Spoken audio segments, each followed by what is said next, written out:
สบายดีมื้อนี้ข้าพเจ้าขอลมมี2ปัญหาปัญหาที่1ก็คือปัญหาข้าพเจ้าอยากถามหาคนที่ข้าพเจ้าเคยย่องย่อในช่วงท้ายปีกายเนาะที่เฮ็ดให้ข้าพเจ้าเห็นจิตใจของผู้นั้นน่ะก็เลยได้ย่องย่อแล้วก็ได้เอาลงเนื้อหาที่เราลงข่าวแต่ละมื้อเนาะ ข้าพเจ้าได้เอาเนื้อหาของเราเอาลงสู่ช่องยูทูบ2-3คลิปพี่น้อง แต่ปัจจุบันนี้หายไปไสบ่ฮู้ก็เลยอยากถามว่าบุคคลบุคคลนั้นหายไปไสเนาะประเด็นที่2ปัญหาที่2ก็คืออยากมาเว้าเรื่องคนที่เว้าย่องย่อตัวเองว่าตัวเองเป็นคนที่มีความรู้เป็นคนฉลาดเป็นคนที่อยู่เมืองเจริญแต่เป็นหยังจึงยังบ่รับรู้เรื่องเล็กๆน้อยๆพี่น้องเรื่องใหญ่เพิ่นรู้หมดเนาะเรื่องเล็กๆน้อยๆบ่รู้ก็คือเรื่องสงวนเนาะบัดนี้เราจะพาพี่น้องเข้ามาฟังเรื่องทั้งหมดเลยเนาะอันที่1 ก็คือบุคคลที่ข้าพเจ้านี่เคยย่องย่อเคยนับถือคิดว่าอ่าอุดมการณ์เปลี่ยนแปลง เนาะอุดมการณ์ของเฒ่านั้นเปลี่ยนแปลงแล้วก็เลยเอาลงเนื้อหาที่เราเอาลงหั้นน่ะข้าพเจ้าได้เก็บมาเอาลงอยู่ช่องยูทูบนี่แหละ2-3คลิปพี่น้องเนาะแต่ในปัจจุบันนี่แหละบ่เห็นข่าวเลยเนาะหายไปไสนั่นก็คือเฒ่าตุลอพี่น้อง ผู้ใดได้เคยเบิ่งโลกโซเชียลหรือว่าเบิ่งทางยูทูบเฟซบุ๊กมักเห็นเนาะตัวรอตัวรอเป็นไผเนาะ ตัวรอก็คือบุคคลหนึ่งอ่าที่เป็นคนลาวเผ่ามงนี่แหละพี่น้องหนีออกจากประเทศในช่วงปี1980เนาะในช่วงประเทศชาติได้รับการปลดปล่อยไป75ในช่วง75คืนหลังมานี่คืนมานี่น่ะฮอด80ปลายยังมีหลายคนตัวหนีออกนอกประเทศเนาะก็บ่มักระบอบนี้ ก็สุดเรื่องแต่เขาเจ้าเองเนาะ ภายหลังที่ตลอนี่พ่อแม่ได้พาหนีมาอยู่ประเทศที่3เนาะก็ก็ถือว่าเกือบ50ปีเนาะ50ปีแล้วมาอยู่ประเทศที่3ก็ได้อยู่นำขบวนการกลุ่มที่ปรปักษ์เนาะขัดแย้งกับประเทศลาวก็คือพวกสร้างสามหัว ภายหลังที่ตุลอได้อ่าเห็นการเคลื่อนไหวของพวกสร้างสามหัวเนาะที่ออกมาโจมตีที่ออกมาวิจารณ์วิพากษ์วิจารณ์ต่อกับสปป.ลาวเราเนาะ จนฮอด50ปีพี่น้อง50ปีบ่มีหยังเกิดขึ้นได้แต่เฮาได้แต่วิจารณ์เนาะก็เลยเกิดความเบื่อหน่าย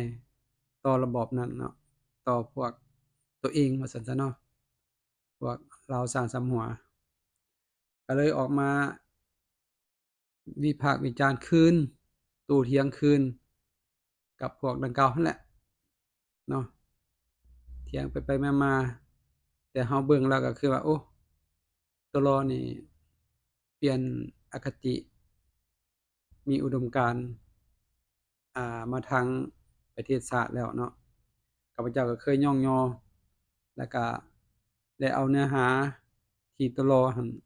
เคยเอาลงอยู่ทางเฟซบุ๊กทางยูทูบเนาะมาย่องย่อมาลงในช่องยูทูบของข้าพเจ้าเอง ว่าเป็นบุคคลที่ดีเนาะมีแนวคิดที่ดีต่อกับประเทศชาติเนาะแต่ว่าในช่วงหลังๆมานี้ระยะนี้บ่ค่อยได้เห็นตัวรอแล้วพี่น้องบ่ค่อยได้เห็นตัวรอเนาะทาง Facebook ทาง YouTube ก็บ่สู้ได้เห็นเ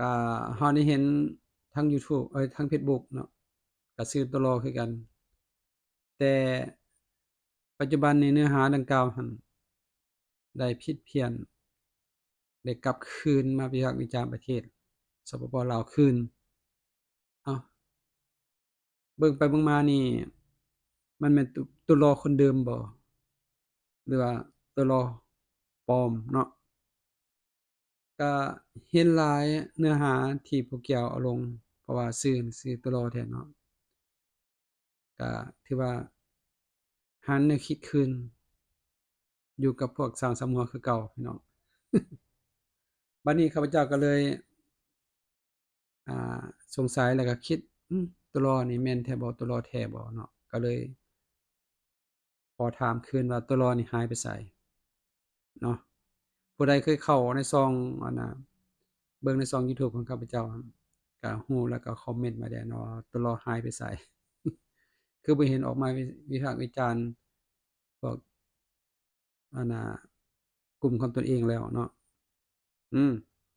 เอาบ่เว้าหลายเว้าส่ำนี้เนาะขอถามคืนซื่อๆว่าตัวรอหายไปไสเท่านั้นเองปัญหาที่2ก็คืออยากเว้าถึงพวกที่ฉลาดพวกที่เคยเรียนสูง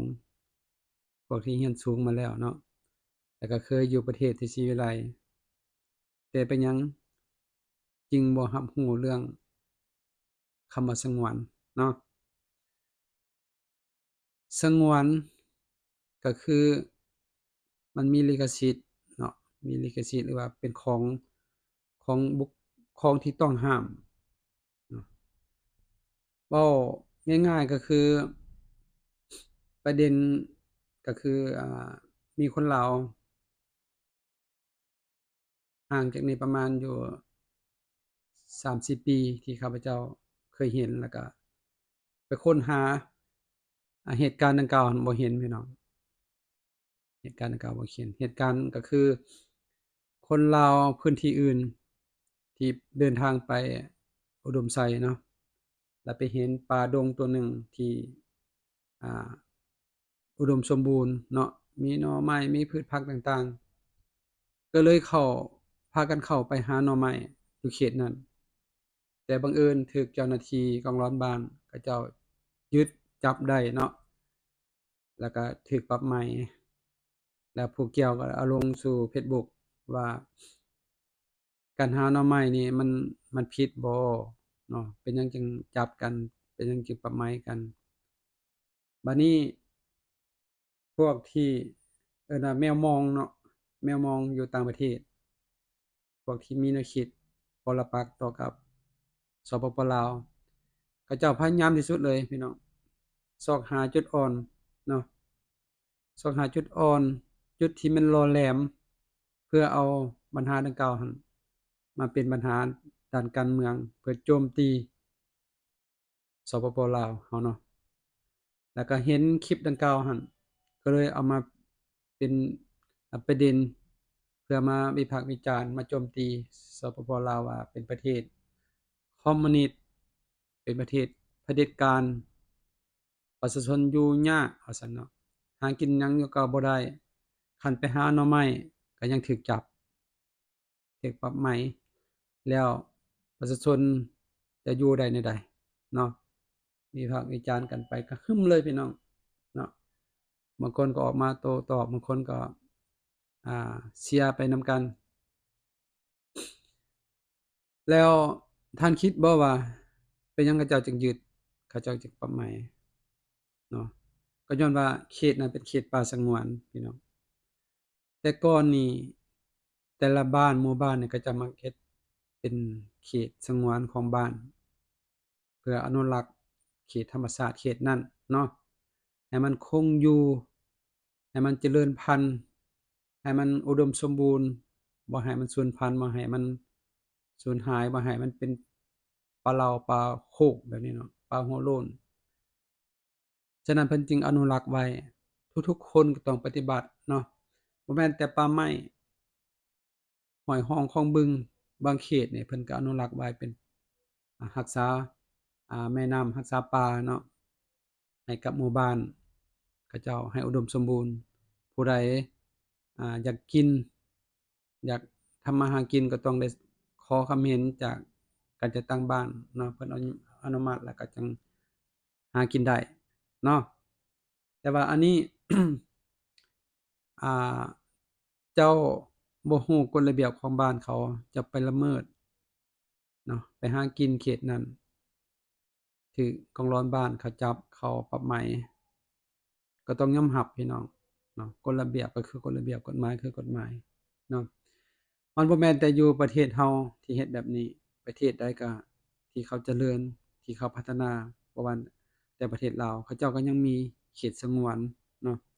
เขตสงวนเขตป่าสงวนเขตทุกอย่างที่เขาสงวนไว้แม้ทั้ง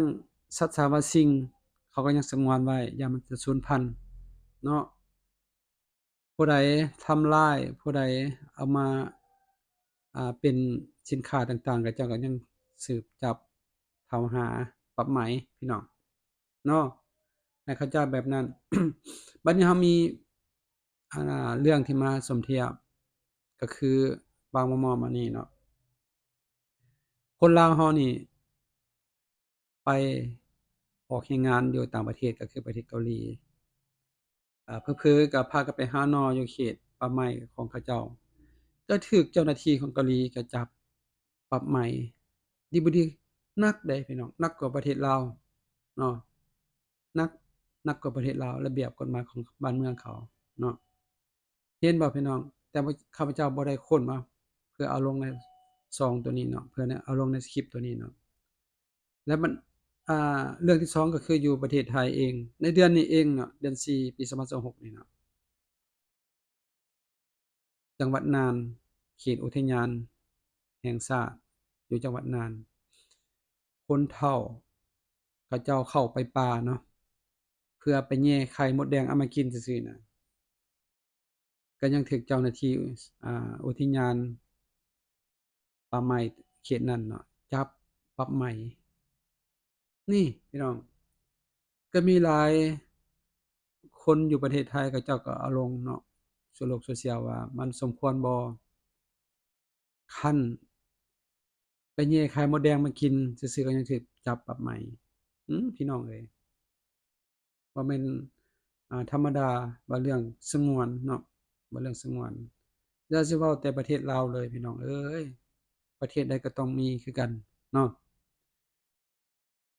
คำวิพากษ์วิจารณ์นั้นหลายที่สุดเลยโตประเทศไทยเนาะเป็นหยังไปแย่ไข่มดแดงจั่งซี้ก็ยังถูกจับแต่เวียกงานอื่นคดีอื่นคือบ่ไปสืบจับเนาะตัวอย่างว่าไปลักตัดไม้ทำลายป่าต่างๆนี่นะเป็นหยังจึง ละเลยเป็นหยังจึงบ่สามารถจับกลุ่มได้เนาะอันนี้คือคำวิพากษ์วิจารณ์ของคนไทยเองเนาะแต่ว่าเรามาเบิ่งอ่าเหตุการณ์ต่างๆที่เกิดขึ้นอยู่ประเทศไทยเราก็มักเห็นคือกันพี่น้องคนเจ้าหน้าที่ไทยจับกลุ่มพวกลักลอบตัดไม้ทำลายป่าเห็นได้พี่น้องเนาะอันนี้คือระเบียบและกฎหมายระเบียบของบ้านเมืองแต่ละบ้านแต่ละเมืองแต่ละประเทศเขามีหมดเนาะอันนี้เราขอฝากอ่าเตือนขอฝากคำเว้านี้เนาะขอฝากเนื้อหานี้มายังพวกที่ว่าตัวเองหั้นเรียนสูงตัวเองฉลาดแล้วจึงเป็นหยังจึงเอาประเด็นตัวนี้นะประเด็นที่คนลาวไปหาหน่อไม้อยู่แขวงอุดมไซมาเป็นประเด็นว่าประเทศลาวเผด็จการเฮ็ดให้ประชาชนสองอยู่หากินบ่ได้ช่วงนั้นนี่ถือว่าอ่ากระแสตัวนี้หนักสมควรคือกันพี่น้องเนาะเอ้าเราอยากนำเสนอ2ปัญหาดังกล่าวนี้เนาะมาให้พี่น้องนะครับชมรับฟังกันเนาะผู้ใดเข้ามารับชมคิดว่าเนื้อหานี้ดีก็ขอให้กดไลก์กดแชร์ในช่อง ของไอ้นกผสมได้เนาะขอขอบใจทุกคนที่เข้ามารับชมขอขอบใจ